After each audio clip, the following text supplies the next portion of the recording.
Study IQ IAS, अब तैयारी हुई अफोर्डेबल।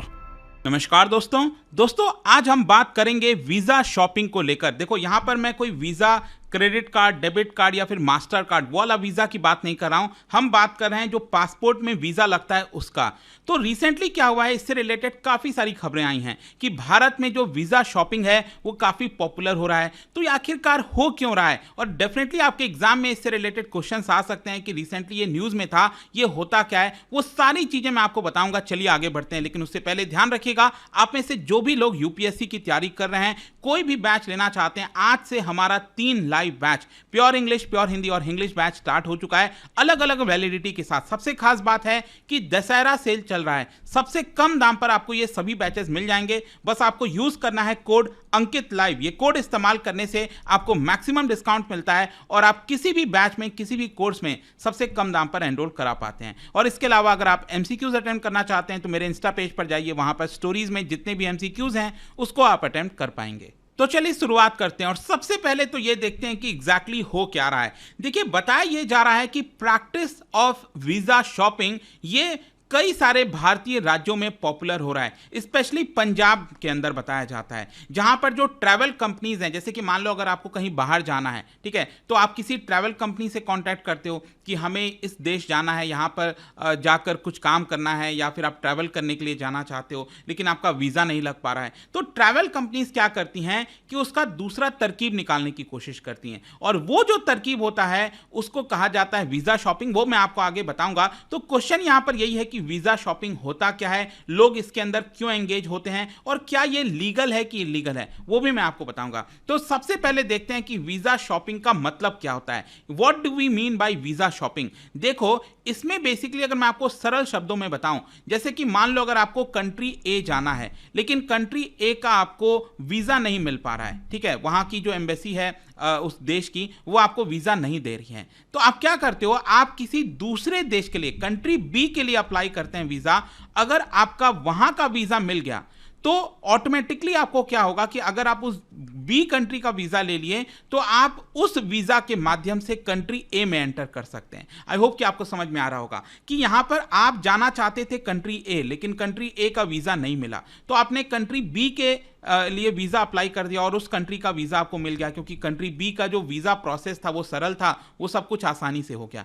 तो कंट्री बी का अगर आपको वीजा मिल जाता है तो हो सकता है कि यहां पर इस देश के वीजा से आप कंट्री ए के अंदर एंटर कर सको। तो इस तरह की जो प्रैक्टिसेस होती है ना, उसी को हम कहते हैं वीजा शॉपिंग।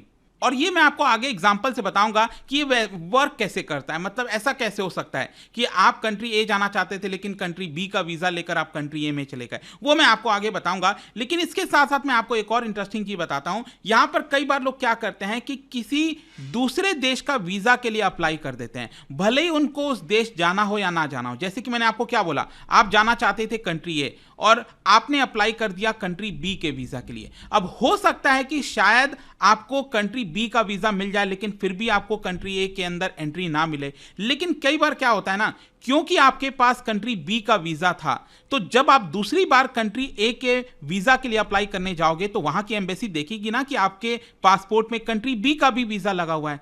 तो इसी की वजह से हो सकता है कि शायद वो देखते हुए कंट्री ए आपको ये वीजा दे दे। ठीक है, देखो अभी भी आपके मन में कुछ कंफ्यूजन होगा, वो मैं आपको आगे बताता हूं कि ये वर्क कैसे करता है। देखो, जो सबसे पॉपुलर है ना इसमें, वो है आपका Shenzhen visa. Shenzhen basically Europe के अंदर एक एरिया को कहा जाता है। जैसे कि आप देख सकते हो यहां पर 24 से ज्यादा कंट्रीज आते हैं, जैसे आइसलैंड, नॉर्वे, स्वीडन, फिनलैंड। यहां पर आप देख पाओगे जर्मनी, पोलैंड हो गया, फ्रांस हो गया, स्पेन हो गया, इटली हो गया, ऑस्ट्रिया, बहुत सारे देश। ये जो ब्लू कलर में आप जितने भी देख रहे हो ये आपको देखने को मिलेगा। तो इसको कहा जाता है शेंजेन एरिया। ठीक है, तो अगर मान लो अगर आप किसी एक देश का वीजा ले लिए, अगर आप किसी मान लो जर्मनी का वीजा ले लिए, तो आपके पास हो सकता है आपने जर्मनी के माध्यम से शेंजेन वीजा को अप्लाई किया होगा। ठीक है, तो वहां का अगर आपको वीजा मिल गया तो आप इस वीजा की मदद से फ्रांस के अंदर जा सकते हो, आप ये सभी देश के अंदर ट्रैवल कर सकते हैं। तो ये शेंजन बेसिकली मैं आपको बताऊं तो ये एक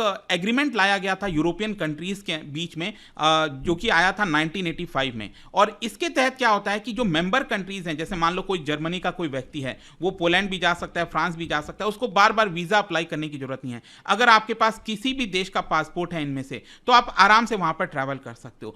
तो इसको देखते हुए क्या हुआ, आगे चलकर यहां पर और भी एक वीजा का एप्लीकेशन लाया गया, मतलब शेंजन वीजा उसको बोला गया। मतलब अगर आपने शेंजन वीजा ले लिया, मतलब आप भारत से बिलोंग करते हो और आप पोलैंड की एम्बेसी में गए, जैसे आपको पता ही है यूरोप के कई सारे एम्बेसीज भारत में, मतलब ऑलमोस्ट सभी देशों के एम्बेसीज क्या है भारत में, तो मान लो पोलैंड की एम्बेसी है भारत के अंदर, और आप पोलैंड की एम्बेसी में गए और आपने कहा कि मुझे शेंजन वीजा चाहिए, और पोलैंड की एम्बेसी मान लो मैं कहता हूं कि सरल है, मतलब प्रोसेस वगैरह सिंपल है, कोई दिक्कत नहीं है, और उन्होंने आपको ये वीजा दे दिया।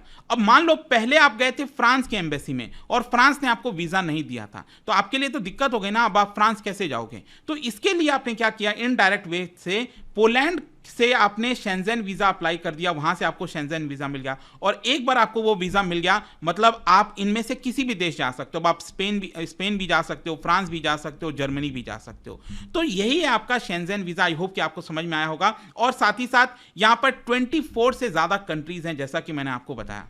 और इस वीजा शॉपिंग की अगर हम बात करें, इसमें मैं आपको बोल रहा था कि सबसे ज्यादा जो मांग होती है किसी वीजा की, मतलब वीजा शॉपिंग की जब हम बात करते हैं, तो उसमें शेंजन वीजा सबसे ज्यादा यूनिक है, क्योंकि एक वीजा अप्लाई करके आप बहुत सारे कंट्रीज ट्रैवल कर सकते हैं पूरे दुनिया में। और कोई एक ऐसा वीजा नहीं है कि अगर आपको उसका वीजा मिल जाए तो आप बाकी के देश यहां पर अप्लाई कर लो। इसका मैं आपको एक और उदाहरण बताता हूं। जैसे कि मान लीजिए अगर आप यूरोप के कोई देश जाना चाहते हो, जर्मनी या पोलैंड, लेकिन आपको वो वीजा नहीं मिल रहा है, ठीक है, तो अगर मान लीजिए आपने यूएस का वीजा अप्लाई कर दिया और बाई चांस आपको यूएस का वीजा मिल गया, तो नेक्स्ट टाइम जब आप जाओगे ना किसी और देश का वीजा अप्लाई करने के लिए, और उस देश को पता रहेगा कि हां आपको यूएसए का वीजा मिल रखा है, तो ज्यादातर यही होता है कि क्योंकि यूएसए जैसी पावरफुल कंट्रीज का वीजा अगर आपके पासपोर्ट पे है, तो ऑटोमेटिकली आपको दूसरे जो कंट्रीज हैं वो वीजा आसानी से दे देते हैं। वो कहते हैं कि चलो यूएसए ने जब आपकी सारी जांच वगैरह कर ली है, सब कुछ ठीक है, तो हम भी आपको दे सकते हैं, राइट। तो इसीलिए मैं आपसे कह रहा हूं